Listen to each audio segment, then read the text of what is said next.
आप लोगों को कुछ मिला था? नहीं सर, ऐसे तो नॉर्मली पता चल जाता है कि आग कैसे लगी, पर यहाँ पर तो कुछ पता ही नहीं चल रहा है कि आग लगी कैसे। अच्छा ठीक है, देखो एम्बुलेंस कहाँ तक पहुंची। जी सर।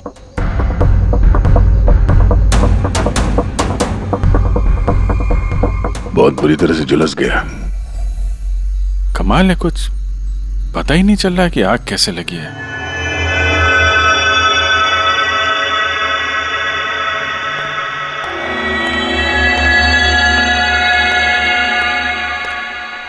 कैसे हुआ ये सब?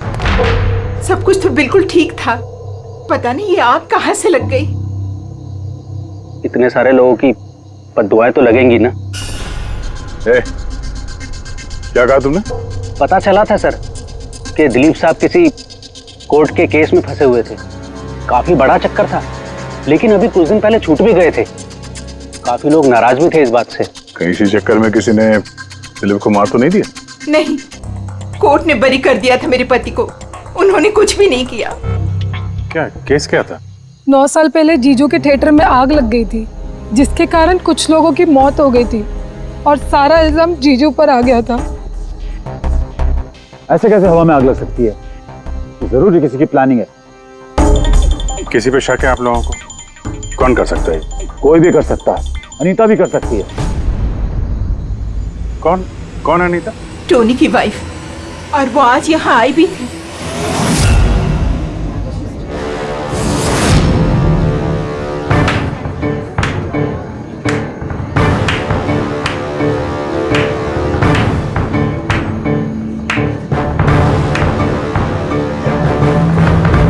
अनीता दूसरों का घर बर्बाद करके अपने परिवार के साथ खुशियां मनाई जा रही है। वेरी गुड, वेरी गुड, वाह। लेकिन एक बात याद रखना, उन लोगों की तरह तुम भी तड़प तड़प के मरोगे। सिक्योरिटी! ए चुप! आवाज नीचे। निकालो उसको बाहर, निकालो! आउट! लगता है तुम दोनों अपने अंजाम से वाकिफ नहीं। तुम्हारा बुरा समय अब शुरू हो गया है, याद रखना। तूने जो किया है ना मेरे टोनी के साथ, याद रखना, इसके बाद तू नहीं बचेगा। सुना तूने? ले जा उसको। तू नहीं बचेगा, नर्क में चलेगा तू। अरे देख क्या रहा है, ले जा इसे। नर्क में चलेगा तू, तड़प तड़प के चलेगा, याद रखना। अरे जा।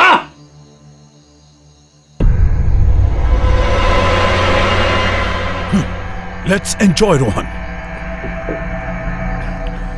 अरे भूल जाओ।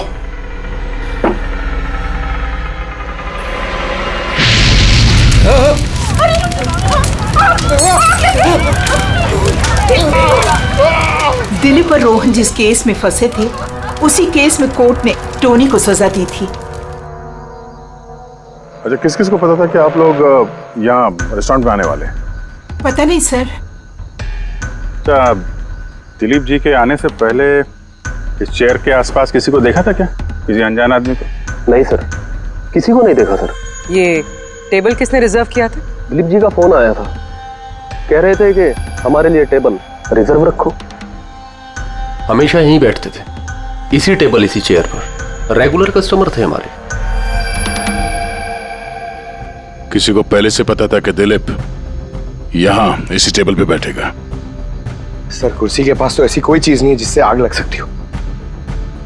कमाल की मिस्ट्री है यार। सीसीटीवी कैमरा,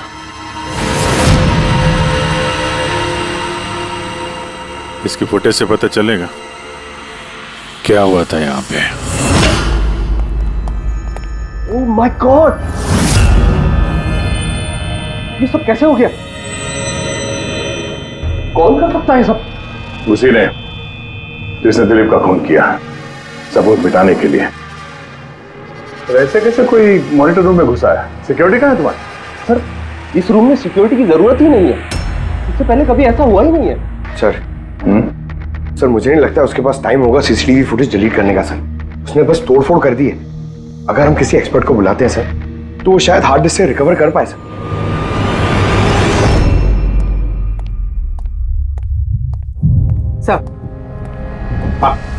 सर 9 साल पहले दिलीप और रोहन का एक थिएटर था जिसमें आग लग गई थी। एग्जिट और एंट्री डोर बंद होने की वजह से इस आग में 12 लोग जल के मर गए थे। विक्टिम्स की फैमिली ने केस किया तो इन्वेस्टिगेशन में पता चला कि उस वक्त एक गार्ड ड्यूटी पे था।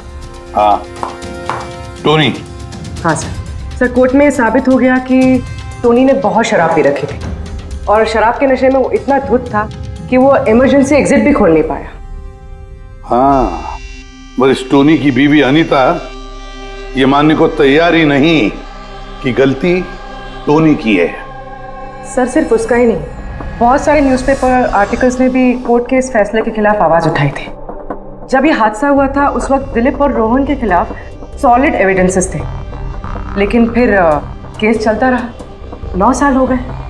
कुछ विटनेसेस ने गवाही बदल दी और कुछ कंट्री से बाहर चले गए। सर, दिलीप और रोहन ने जरूर पैसे और पावर का इस्तेमाल किया होगा और ये बात टोनी को पता चल गई होगी। उसी ने भेजा होगा अनीता को दिलीप को मारने के लिए। पर फ्रेडी, जब अनीता वहां थी ही नहीं तो आग लगाई कैसे? नहीं, सिक्योरिटी वालों ने तो उसे बाहर निकाला था रेस्टोरेंट में से। ऐसी कौन सी चीज है जो अचानक आग लग सकती है? सर शायद डॉक्टर सालुंके हमारी मदद कर सके, या फिर अनीता।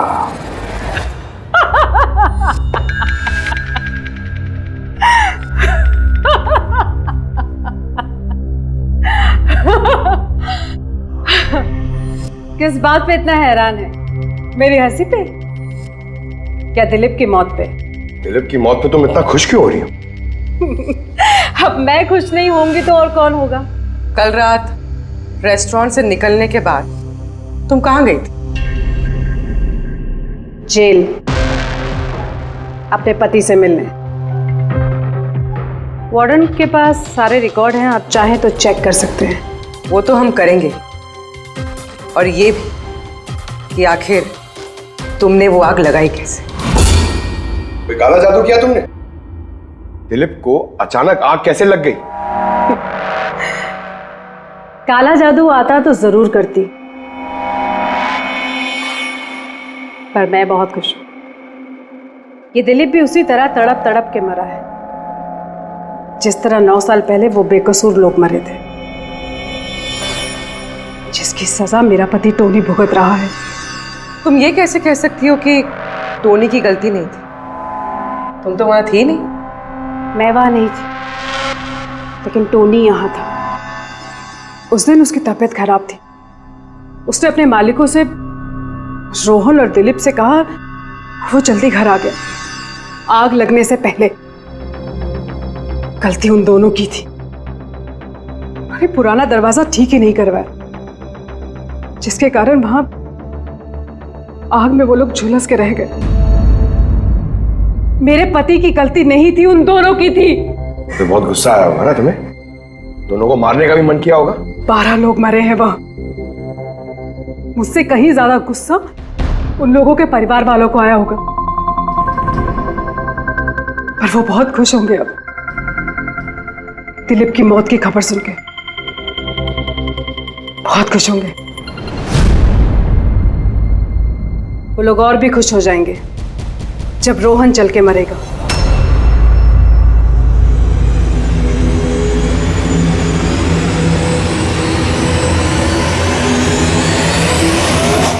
सर 42 लोग हैं, उन 12 विक्टिम के करीबी रिश्तेदार और फैमिली वाले। सस्पेक्ट ज्यादा और वक्त कम।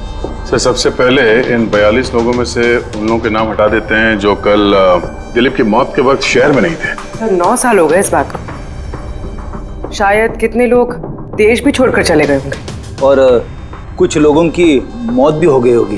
फिर भी पता तो लगाना ही पड़ेगा। देखो कितने लोग शहर में थे जब दिलीप की मौत हुई।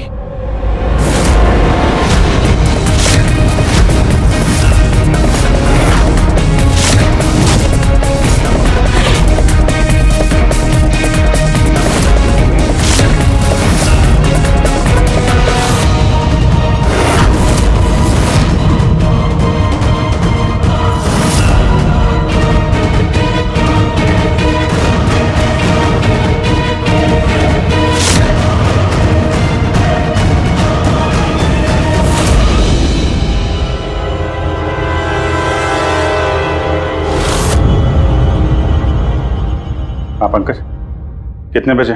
27 लोग हैं सर जो उस वक्त शहर में थे और उनके पास दिलीप को मारने की वजह थी। ठीक है, बुलाओ सबको ब्यूरो में, देखते हैं क्या कहानी सुनाते हैं ये लोग अपनी बेगुनाही की। जेम्स, तुम्हारे पिताजी 9 साल पहले थिएटर में लगी आग में जलकर मर गए, है ना? Yes sir. आपके हस्बैंड फिल्म अकेले देखने गए थे? उस दिन मैं बिजी थी, इसलिए वो अकेले ही चले गए। कल रात कहाँ पर थे तुम? सर मैं अपने फ्रेंड्स के साथ था। सर मैं पासपोर्ट ऑफिस गया था। उन दोनों को मैं ऐसे बच के नहीं जाने दूंगी। तो क्या किया तुमने? सोचा कि दिलीप से फेस टू फेस मिलूंगा और उससे पूछूंगा कि तुमने ऐसा क्यों किया। सर उसके बाद मैं अपने फ्रेंड के साथ घर पे गया। मैं अपनी वाइफ के साथ मॉल में था। सर आप मेरे फ्रेंड से पूछ सकते हैं। सर मैं उससे मिलता तो रेस्टोरेंट तक जिंदा नहीं पहुंच पाता। दिलीप को उसके किए की सजा मिल गई। मुझे मालूम चला रेस्टोरेंट से कि दिलीप के साथ क्या हुआ तो दिल को सुकून मिला सर। अब बचा रोहन, उसको भी उसके किए की सजा जरूर मिलेगी। अब इन 27 लोगों में से उन लोगों के नाम रहने दो जो घुमा फिरा के जवाब दे रहे थे और जिन्होंने अपने जवाब पहले से ही तैयार करके रखे थे।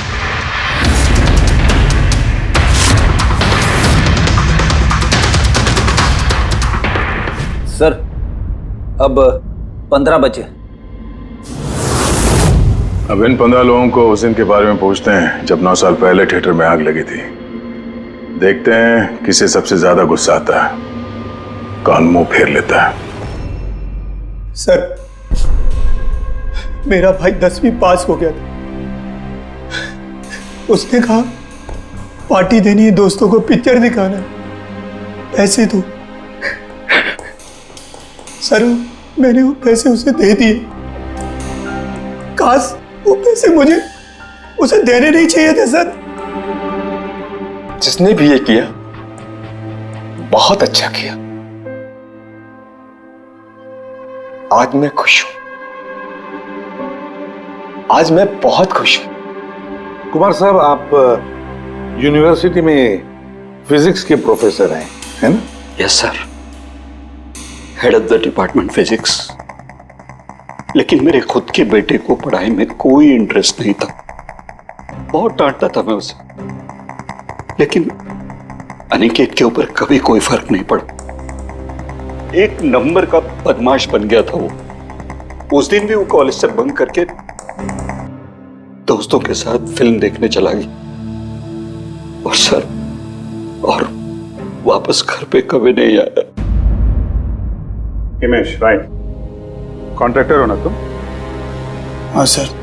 हिमेश, 9 साल पहले तुम अपनी पत्नी के साथ फिल्म देखने गए थे उस थिएटर में। नई शादी हुई थी मेरी, सलोनी के साथ फिल्म देखने के लिए गया था। उसको भूख लगी थी, मैं समोसे लेने के लिए बाहर गया। मैं वापस आया तो देखा वहां के दरवाजे लॉक हो गए थे। वहां अंदर से लोगों के चिल्लाने की आवाज आ रही थी और धुआं निकल रहा था वहां से। मैंने सब दरवाजे खोलने की बहुत कोशिश की। मैंने बहुत कोशिश की। मैं पागलों की तरह दरवाजा को ठोकता रहा, पीटता रहा। सलोनी चिल्लाता रहा, अरे कोई दरवाजा खोल दो यार, सलोनी। लेकिन मैं कुछ नहीं कर सका सर, मैं कुछ नहीं कर सका। अपनी सलोनी को मैं बचा नहीं सका। वहां पे एक गार्ड भी था ना, टोनी, उससे भी दरवाजा नहीं खुला क्या? नहीं था सर। वहां कोई और गार्ड, किसी और को देखा था तुमने? कोई नहीं था सर, कोई नहीं था। मैं 9 साल पहले जो बात कोर्ट में कहा वही आज कह रहा हूं। जब सिनेमा हॉल में आग लगी थी उस वक्त टोनी वहां पर नहीं था सर।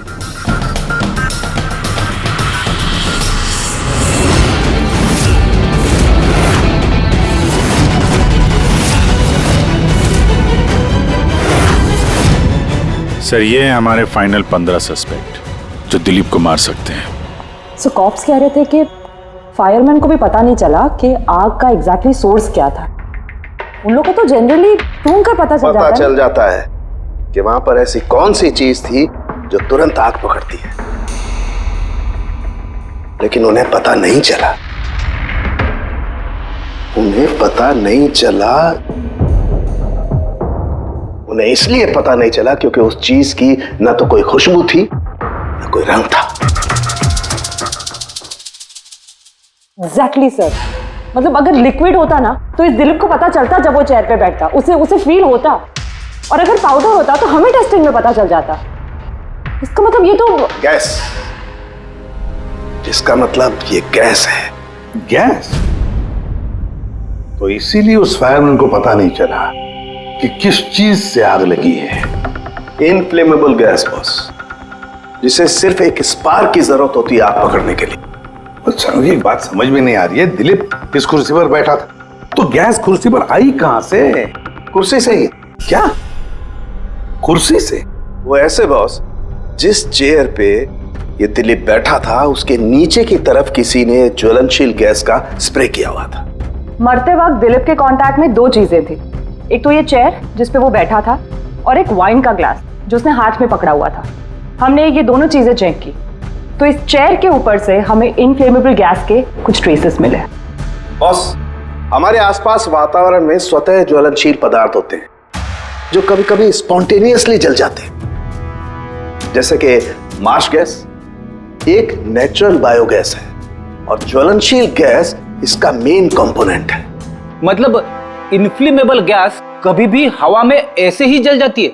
नहीं फ्रेडी, अपने आप नहीं। जब वातावरण में बहुत ज्यादा गर्मी पैदा हो जाती है और वो वातावरण की ऑक्सीजन के साथ मिल जाती है तो एक सुपर हाई टेम्परेचर का निर्माण होता है, जिसकी वजह से ये आग लगती है। लेकिन सालुंके साहब, वहां तो ऐसे कोई हाई टेम्परेचर वाली चीज थी नहीं। एग्जैक्टली, ऐसा कोई डायरेक्ट सोर्स नहीं था जिससे गर्मी पैदा हो सके बॉस। इसीलिए मुझे लगता है खूनी ने कोई एक्स्ट्रा डिवाइस का इस्तेमाल किया है ये अचानक इतना ज्यादा टेम्परेचर बढ़ाने के लिए। और ये कुर्सी तो तैयार बैठी थी, इसे तो सिर्फ एक स्पार्क की जरूरत थी। पर सर, ऐसे कोई हीट कैसे पैदा कर सकता है? हाँ, कर सकते हैं ना पूरे। जैसे उदाहरण के तौर पर मैग्नीफाइंग ग्लास। मैग्नीफाइंग ग्लास पर सूरज की किरणों को खास तरीके से फोकस करके हम बचपन में कागज जलाया करते थे।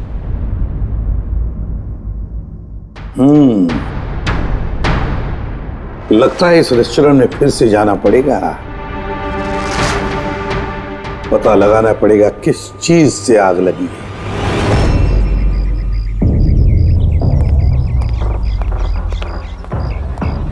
पूरा एरिया छान मार लिया सर, लेकिन ऐसी वो चीज ही नहीं मिली जिससे आग लग सकती है। और ये ओपन रेस्टोरेंट है। जब खूनी ने दिलीप के चेयर के नीचे वो इनफ्लेमेबल गैस स्प्रे किया तो किसी ने तो देखा होगा। वही तो, चेयर में अपने आप आग लग गई और दिलीप चल के मर गया। किसी ने कुछ देखा नहीं और ना ही कोई सबूत हमारे सामने आ रहा है। सर,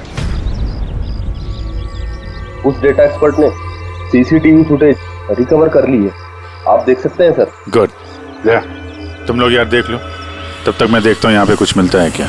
सर, दिलीप और उसकी फैमिली के आने के 15 मिनट के पहले की फुटेज है ये।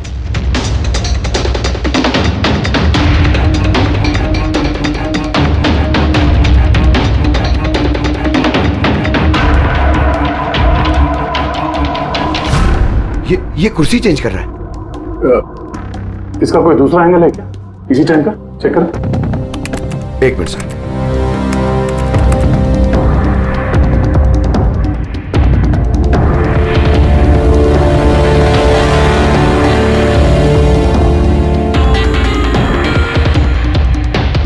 ये कुर्सी के साथ क्या कर रहा है? गैस स्प्रे कर रहा है क्या?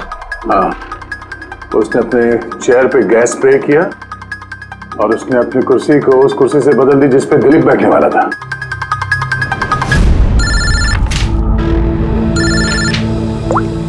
आ गया। अच्छा,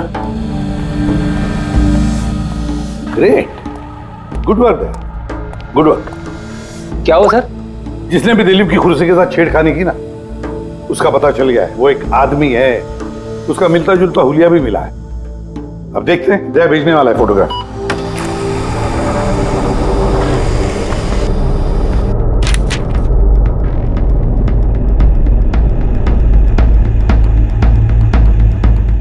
उन्हीं इन बचे लोगों में से ही कोई एक है,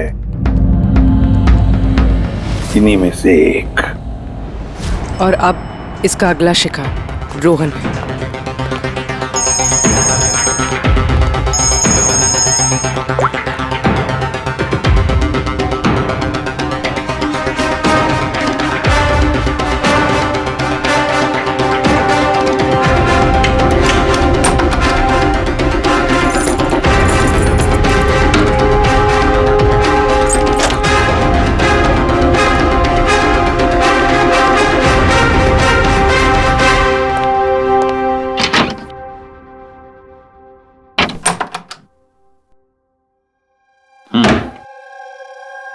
मुझे लगता है कोई मेरी और दिलीप की रिहाई से खुश नहीं है। मेरी जान को खतरा है यहाँ पर। I will talk to you later, bye. Sir everything is okay. All right, तुम यहीं पर रहना और किसी को भी अंदर मत आने देना। Be alert, okay? Okay sir.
बचाओ बचाओ,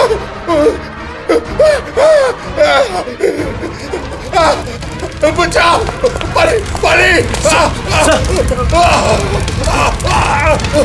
बचाओ बचाओ, कोई है?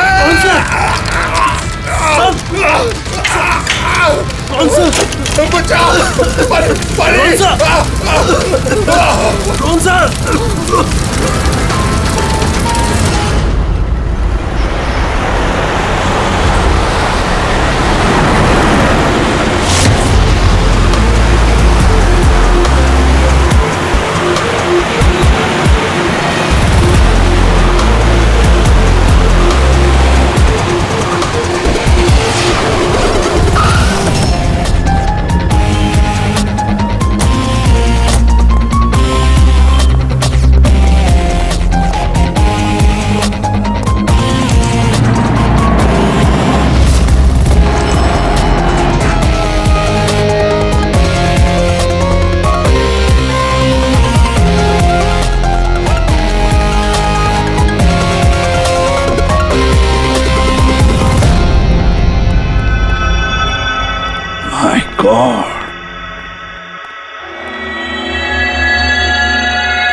क्या हुआ यहाँ पर और कैसे?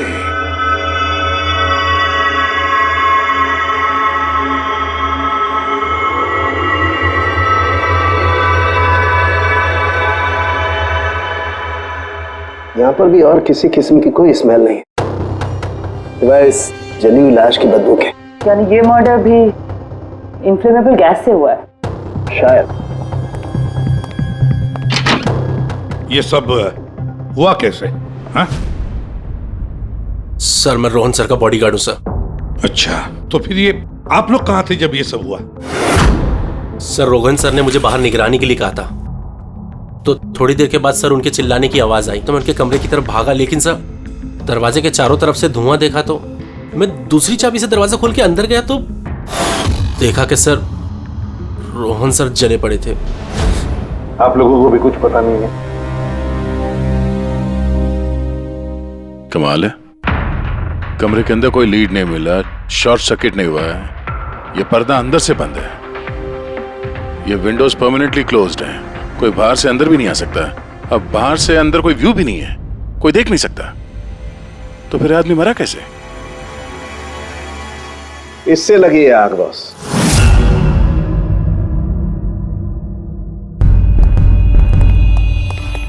ये इस चीज से ये है क्या सर? फिलामेंट है। फिलामेंट? इलेक्ट्रिक बल्ब के अंदर का फिलामेंट। और जब इस फिलामेंट में इलेक्ट्रिक करंट पास होता है तो ये गर्म होकर के लाल हो जाता है। बॉस, खूनी ने भी इसी टेक्निक का इस्तेमाल किया है उस ज्वलनशील गैस को जलाने के लिए। पर वहां रेस्टोरेंट में जहां पर दिलीप की मौत हुई थी, वहां पर तो हमें ऐसा कोई फिलामेंट वगैरह नहीं मिला। बॉस, इतनी छोटी सी चीज है, वो खुली जगह है, उड़ गई होगी शायद कहीं, लेकिन यहाँ तो पूरा कमरा बंद है, इसीलिए पलंग के नीचे मिल गया मुझे। लेकिन सर, फिलामेंट से करंट पास होने के लिए वायर्स का कोई ना कोई कनेक्शन तो होना चाहिए ना बेड तक। होगा, यही कहीं होगा जरूर। तो पूरा बेड चेक कर लिया हमने, कमरा चेक कर लिया, ऐसा तो यहाँ पे कुछ भी नहीं मिला सर। दया, वो दरवाजा कैसा? मैनेजर। Yes sir. वो दरवाजा कहाँ खुलता है? सर दूसरा रूम है जो इस रूम से कनेक्टेड है सर। अब वैसे ये रूम सील्ड रहता है, इसे कोई खोलता नहीं सर। खोलो दरवाजा। Yes sir. आइए सर।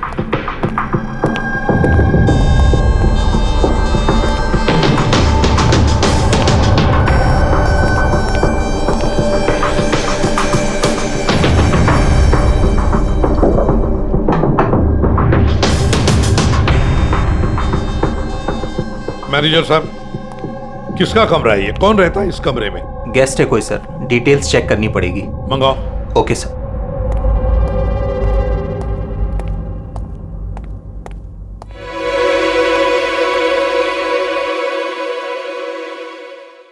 सर, वहां उस कमरे में जो कुछ भी हुआ है सर, वो इसी कमरे से किया गया। लेकिन अगर करंट इस रूम से पास किया गया है तो यहाँ से उस बेड तक कोई ना कोई वायर तो होनी चाहिए ना। और अगर वायर अगर होती तो बॉस रोहन को दिखाई भी देनी चाहिए। हाँ, शायद उसके बॉडीगार्ड ने भी देखा हो। बुलाओ उसके बॉडीगार्ड को। आप आओ यहाँ।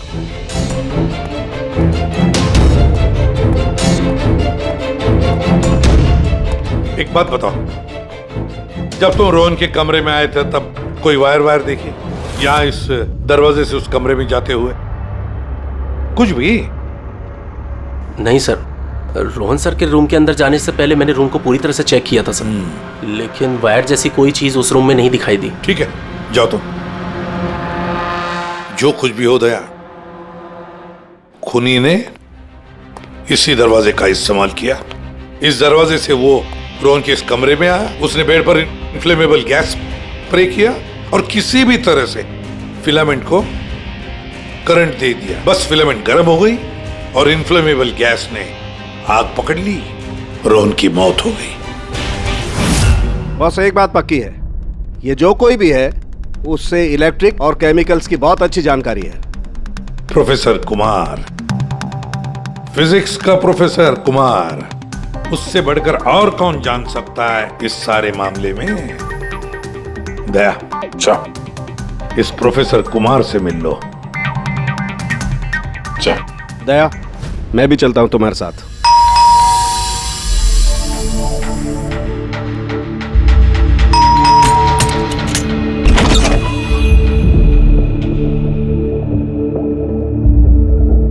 प्रोफेसर कुमार है घर पे?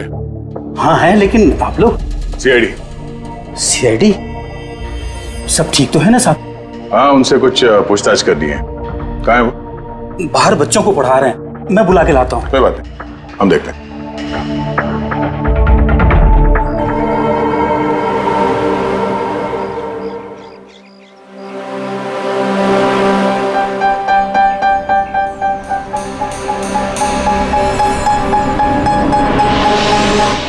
मिस्टर कुमार, हमें आपसे कुछ पूछताछ करनी है। पूछिए, क्या पूछना है? इसे पहचानते हैं आप? ये तो फिलामेंट है। गुड, सही पहचाना आपने। आपको पता ही ये फिलामेंट हमें कहाँ से मिला? ये तो आप ही को पता होगा कहाँ से मिला आपको। रोहन के बेड के नीचे से। कल रात उसी बेड पे रोहन जल के मर गया। व्हाट? रोहन की भी डेथ हो गई? कल रात आप कहाँ पर थे? रात 9 से लेकर सुबह 3 बजे तक। आप मुझ पर शक कर रहे हैं? ये हमारे सवाल का जवाब नहीं हुआ मिस्टर कुमार। कल मैं पूरा दिन और पूरी रात घर पे ही था। कोई गवाह? जी हाँ, मेरा नौकर रामू और विकास। Please come here.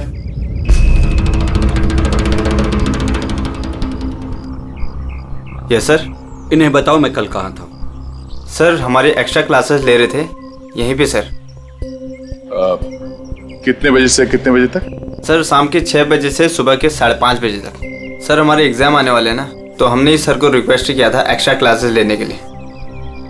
ठीक है सर, तुम जाओ बेटा। सर मेरे 5 स्टूडेंट्स और भी हैं जो कल सुबह 9 बजे से लेकर 5:30 बजे तक हमारे साथ थे। कहें तो उनको बुला लूं? ठीक है। अब मैं जा सकता हूं सर, बच्चों को पढ़ाना है। Please please. Thank you.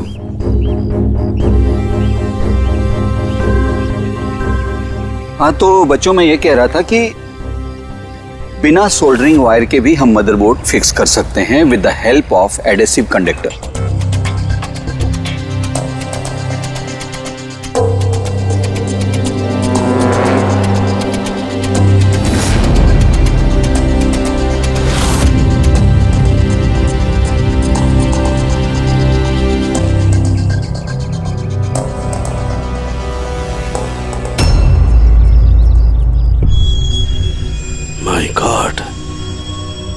My God यार, ये क्या बात? क्या?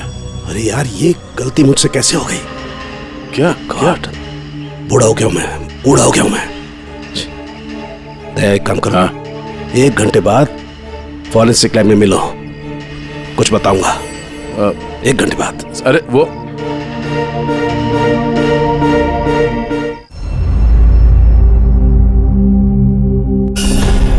लो बस, एक काम करो, इस स्विच से इन बल्ब्स को जलाओ। इस स्विच से? इस स्विच से? हाँ, इस स्विच से। यार ना कोई कनेक्शन है, कुछ है, कैसे जलेंगे ये? तुम सवाल मत किया करो, कभी कभी मेरी बात भी मान लिया करो यार। कभी कभी। ये ले। क्या सर, ये तो कुछ हुआ भी नहीं। होगा होगा। अरे क्या होगा? होगा ही नहीं। अरे होगा यार, बिलीव नहीं होगा। 1 मिनट है। क्या इसकी तबीयत ठीक है ना? हाँ? तो पता नहीं क्या हुआ है, वो जब से वो प्रोफेसर कुमार से मिलके आया ना, बस बल्ब के साथ ही खेले जा रहे हैं। बात बताओ, वो फिंगरप्रिंट्स का क्या रिपोर्ट आया? वही जो फिंगरप्रिंट्स तुमने होटल वाले से लिए थे और रूम में उठाए थे। तो फिंगरप्रिंट तो बहुत सारे मिले, लेकिन सारे स्टाफ मेंबर्स के ही हैं, उसके अलावा और किसी के नहीं मिले। ये कैसे हो सकता है? तो भाई साहब जरा इधर भी ध्यान दीजिए। हाँ हाँ, ध्यान है। हाँ।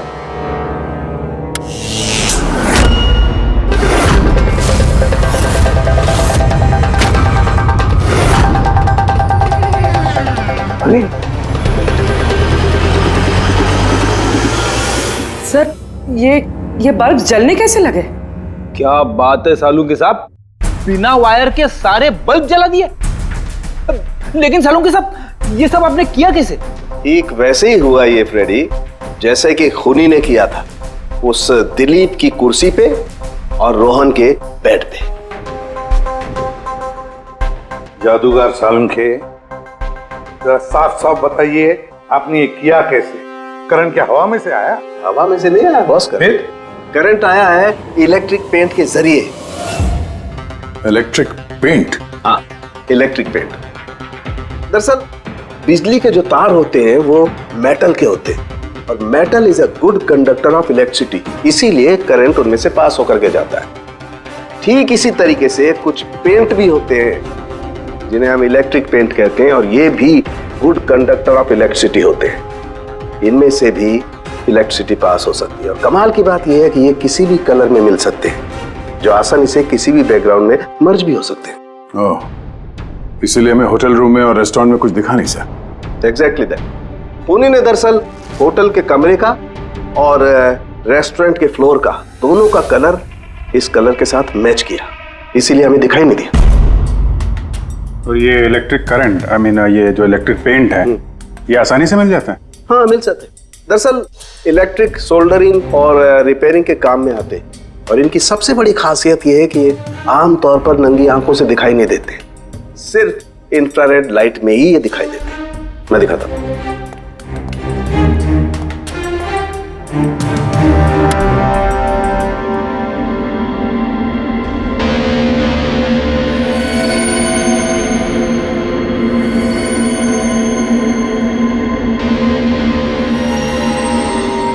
देखा बॉस?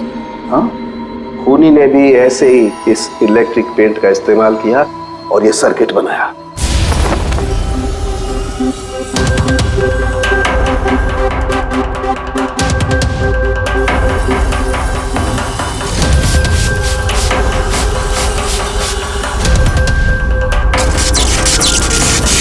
एक बात तो पक्की है, ये जो भी कोई है उसे इन सारी चीजों की पक्की जानकारी है। मगर सर, इनमें से खूनी कौन है? इस प्रोफेसर से तो मिल लिए सर, ये तो नहीं है। ये बंसी? बंसी तो एक क्लर्क है, और मुझे नहीं लगता कि एक क्लर्क को साइंस की इतनी जानकारी होगी। सर, इनमें से सबसे ज्यादा पढ़े लिखे तो ये प्रोफेसर ही लग रहे हैं। कोई ऐसा जो प्रोफेसर जितना इंटेलिजेंट तो नहीं है, लेकिन इसे इन सब चीजों की जानकारी है।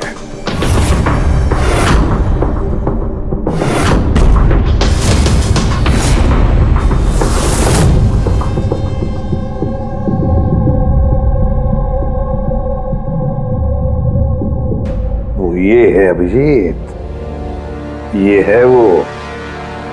याद है क्या कहा था इसने, ये क्या काम करता?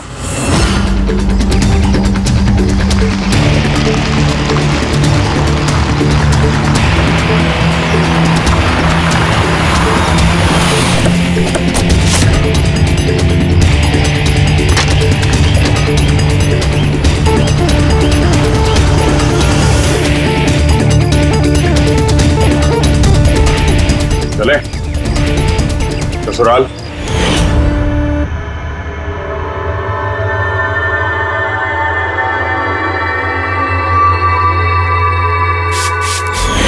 दिलीप और रोहन पर केस हुआ था, लेकिन मुझे मालूम था अपने पैसे और पावर के दम पर वो छूट जाएंगे। लेकिन उनके पास पैसा था तो मेरे पास दिमाग। कई महीनों तक उनका पीछा किया, वो कहां जाते हैं, क्या करते हैं, किससे मिलते हैं, सब कुछ। आखिर मैंने दोनों को मारने की तरकीब ढूंढ ही निकाली, इलेक्ट्रिक पेंट्स और सर्किट्स के जरिए। ये दोनों के बारे में मुझे अच्छी खासी जानकारी थी। बस दे दी दोनों को सजा, दोनों को मार दिया जिंदा जलाकर, जैसे उन्होंने मेरी सलोनी को मारा था। हिमेश, तुम्हारी पत्नी के साथ जो कुछ भी हुआ उसका हम सबको अफसोस है, लेकिन दिलीप और रोहन को मारकर तुम्हें क्या मिला? क्या तुम्हारी पत्नी वापस आ गई? बदले की आग में तुमने दो लोगों की जानें ली। कानून तुम्हें कभी माफ नहीं करेगा, तुम्हें कड़ी से कड़ी सजा होगी।